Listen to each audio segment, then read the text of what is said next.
It's not just a job, it's another emergency episode of the Airport Communities Podcast. My name is J.C. Harris, and I am your host for today.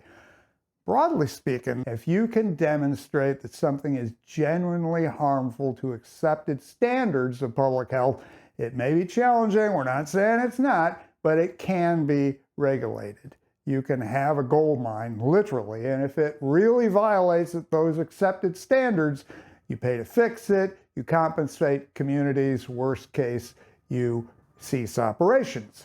Now, the following goes for aircraft emissions and other negative impacts, but let's just start with federal rules that do not label noise as a health problem. They intentionally refer to it as annoyance. So annoying. So 40 years of noise complaints have gone nowhere. Actually, that's not true. They help airport operators because, and people struggle to believe this, but airport operators get incentives based on the quality of their community engagement. Every week we see campaigns in the various airport communities to really amp up those noise complaints. Dude, they want you to do that. The more complaints, the better they score on their next grant app. We know how insano it sounds. It's also true. So, why are we telling you to push public health? The key is in the SEPA draft EIS. In every chapter where they see no need for mitigations, they tell you it's because of significant gaps in the research literature. They're giving us the key, but for over 40 years, we haven't listened.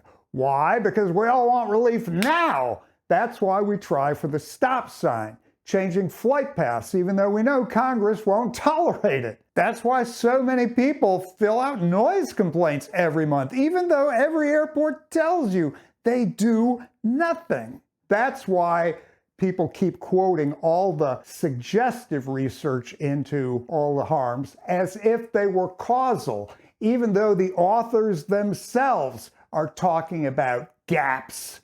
We want the fast solution, even if it's the wrong solution, even if it's the impossible solution. That's what desperate people do. But every time, even as they're telling you both what their get out of jail free card is, they're also telling you how to fix it. They're not saying the research can't be done. They're not saying it shouldn't be done. They're just saying it hasn't been done.